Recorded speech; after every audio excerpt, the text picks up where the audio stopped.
My girlfriend told me she didn't think she could love me as much as she loved her ex. Am I too hasty in making a decision? How would you handle this situation? Our one-year anniversary fell on a crisp Saturday evening, the kind that hinted at the transition from summer's ease to autumn's embrace. We decided to celebrate at home, where the surroundings felt most intimate and meaningful. I had spent the afternoon setting the scene in our small living room, arranging a handful of tea-light candles across the mantelpiece, and ensuring the soft glow of the table lamp bathed the room in a warm, inviting light. A playlist of our favorite songs hummed quietly in the background, a subtle soundtrack to our evening. I had prepared a simple yet special dinner. Her favorite spaghetti carbonara, with a side of garlic bread and a salad dressed lightly in balsamic vinegar and olive oil. The table was set for two, with a small vase of fresh daisies between us. Their cheerful yellow centers seemed to echo the hopeful spirit of our celebration. A chilled bottle of white wine stood ready. As she entered the room, her smile was the kind that stretched right into her eyes, lighting them up with a happiness that, until then, I believed was mirrored by my own. She was dressed casually yet elegantly, a style that matched her effortless charm and the easy grace she carried herself with. I remember thinking how lucky I was, how this past year seemed both wonderfully long and startlingly brief because of how deeply we had connected. The significance of the evening wasn't just about marking a calendar event. It was about celebrating how far we had come and the future we often whispered about. We had planned to share more than just dinner. We had agreed that tonight would be the night to share secrets too, not the petty confessions of daily life, but the deep, hidden truths that one seldom shares. It felt right, marking our commitment and trust in each other, reinforcing our bond with honesty. As we settled into our seats and I poured the wine, the clink of the glasses was a toast to us. We talked and laughed through dinner, each moment easing us deeper into the comfort of our shared life. Yet, beneath my cheerful exterior was a knot of anticipation about what I would share and what I might learn. Little did I know the night would unfold in ways that would challenge every notion I had of our relationship. As we cleared the dishes and refilled our glasses, preparing to divulge our secrets, the weight of the moment settled between us, filled with promise and the faint, nagging edge of apprehension. We settled back onto the couch, our wine glasses refilled, the room dimly lit with the soft glow of the candles I had arranged. The air felt heavier as the moment to share our secrets approached. She took a deep breath, her fingers nervously twisting the stem of her wine glass. The music seemed to fade into the background as she began to speak. I've never told anyone this, not because I wanted to keep it a secret, but because it's something I've struggled to come to terms with, she started, her voice steady, but her eyes not meeting mine. My relationship with my ex was profound. More than just a first love, he was, in many ways, my great love. Her words hung in the air, heavy and unexpected. She continued, explaining how they had been together for over 6 years, how he was her first serious relationship, and how deeply they had connected. He was my first everything, she admitted, a trace of sadness weaving through her words. And even though I was the one who ended it because he wouldn't commit further, it broke me in ways I can't fully explain. As she spoke, my heart sank with each revelation. The room felt smaller, as if the walls were inching closer with each word she uttered. I felt a mix of emotions, betrayal, hurt, confusion. It was a cocktail of feelings I wasn't prepared for. The idea that I might always be second to a ghost from her past was devastating. She told me how deeply she had spiraled after their breakup, lost her job, gained weight, battled months of depression. It was a part of her life she had never shared in detail, her vulnerability palpable as she laid her past bare before me. I'm telling you this because I want no secrets between us, she said, finally looking up at me. Her eyes were earnest, filled with a mix of fear and hope. I love you, and I am happy with you. I don't regret breaking up with him, and I've never considered going back. But it's important you know that part of my heart holds a place for what I felt with him. Processing her words was like trying to navigate through a thick fog. My initial instinct was to shut down, to retreat inwardly. I felt like a placeholder, a second choice to a shadow I could neither compete with nor erase. The pain of that realization was sharp, and it clouded my ability to fully grasp the entirety of her confession. Despite the turmoil inside me, I could see her struggle. It was clear this confession wasn't easy for her either. She was sharing a deeply embedded scar, trusting me with the kind of honesty that could either deepen our connection or sever it completely. Her hands trembled slightly, and she took occasional sips of her wine, perhaps in an attempt to steady herself. I don't want to be just a comfort following your heartbreak, I found myself saying, my voice quieter than I intended. How do you see us moving forward when you hold such a profound connection to your past? Her response was slow, thoughtful. I see us as an opportunity for something different, something new, and possibly even deeper, she said. I'm not asking you to be him or to compete with a memory. I'm asking you to be you, and that's who I love now. But despite her reassurances, the seed of doubt had been planted. The rest of the evening passed in a blur. We talked more, trying to navigate our feelings and understand where we stood, but as the candles burned lower, so did my hope that we could find our way back to the ease and joy that had defined the start of our evening. As she spoke of her past love with such intensity, I couldn't help but wonder if the depth of her feelings for him was something I would always long for yet never truly experience with her. After her confession, the atmosphere shifted dramatically. The room still wore the remnants of our celebratory setup, but the mood had soured. We tried to salvage the evening, attempting to steer our conversation towards lighter topics, but the effort felt strained and hollow. Laughter, which earlier had bubbled up effortlessly, now seemed a rare and forced commodity. I kept stealing glances at her, trying to reconcile this new information with the person I thought I knew so well. She attempted to smile, to make light of the heavy air between us, but her smiles didn't quite reach her eyes anymore. It was clear we were both performing, playing our parts in a script that had suddenly become unfamiliar. Internally, I was a mess. Part of me wanted to scream, to ask why she hadn't told me sooner, or why she felt this was the right time to drop such a bombshell. Another part of me felt a profound sadness, a sense of loss for what might never be. Could I ever be enough? Could our relationship ever mean as much to her as her past had? These questions churned inside me, a relentless tide of doubt and insecurity. The more I thought about it, the more it seemed like every moment we had shared was now under a different light, tainted by the revelation that I might always be second to a ghost from her past. The confidence I had felt about us, about our future, began to crumble under the weight of my insecurities, and she admitted longing for what she had lost. As the evening wore on, the tension became almost palpable. We were physically close, sitting together on the couch, yet emotionally it felt like miles were growing between us. Finally, she broke the silence that had settled over us once again. I think maybe we should talk about this more, she suggested tentatively, her voice low. I don't want this to be something that comes between us.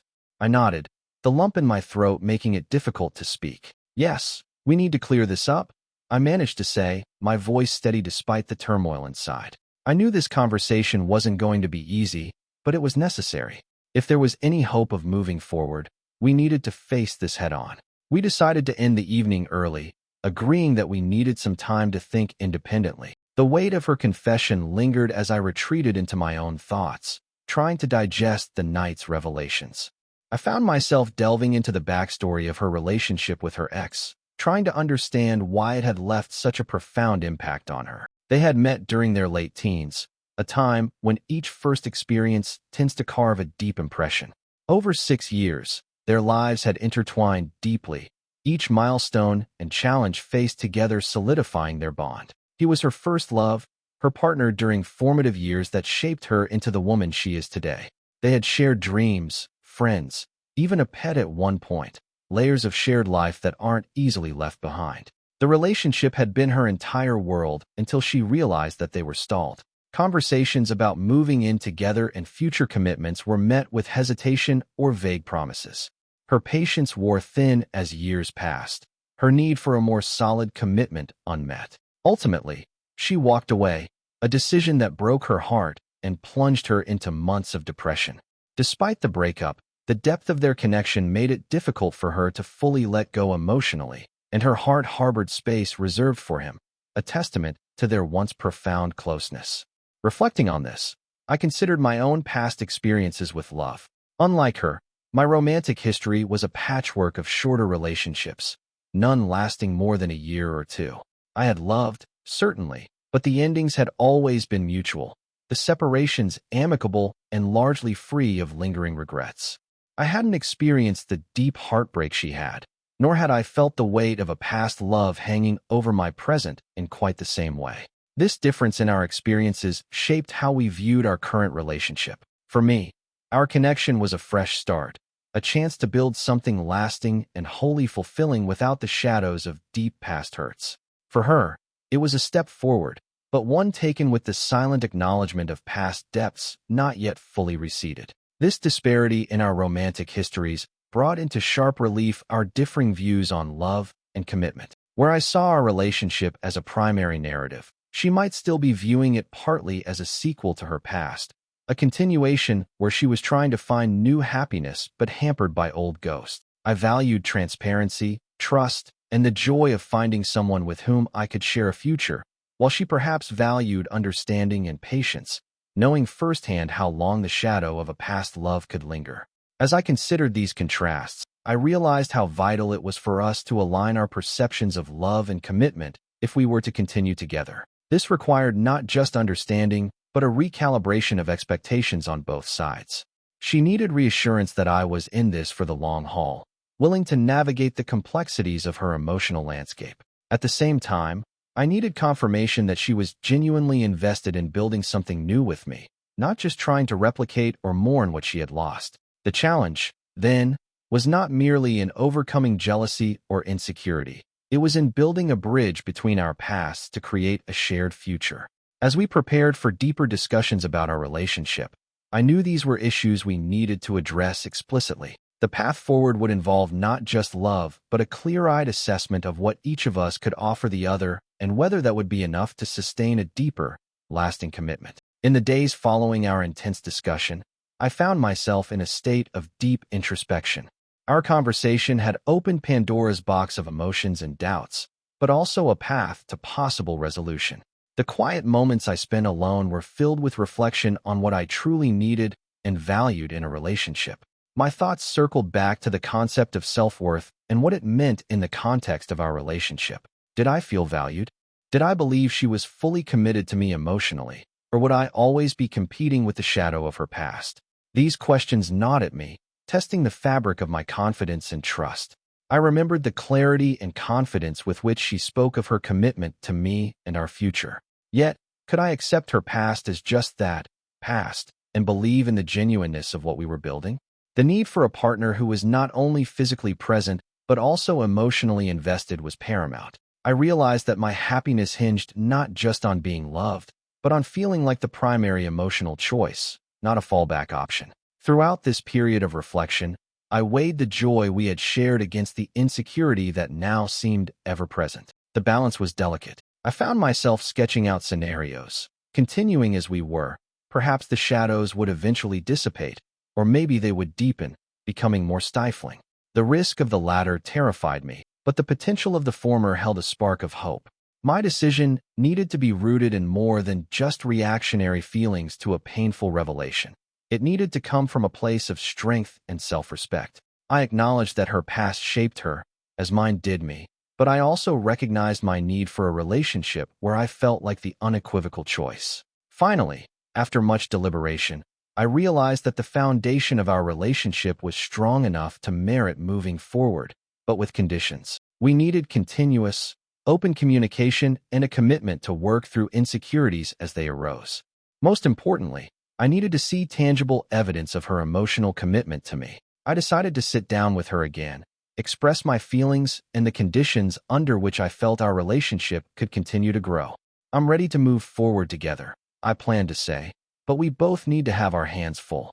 I need to feel like I'm your first choice now, not just an option. We talked, and she said, "First, I'm sorry, but I think we should end this relationship here. I can't love you the way I loved him. Every moment when I'm with you, I always remember the time that he and I spent." I fell into an unknown void. The future I had hoped for with her had collapsed. She left soon after. He, her ex, came to take her away. I fell into contemplation.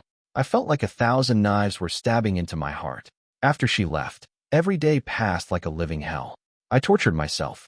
I drank every night, cried every night, missed work, texted her every day repeatedly for nearly a month. I decided to meet with her to resolve this matter. I called her and asked her to meet me on Saturday at the cafe we often went to together. Sitting across from each other, We exchanged not just thoughts, but the vulnerabilities of our hearts.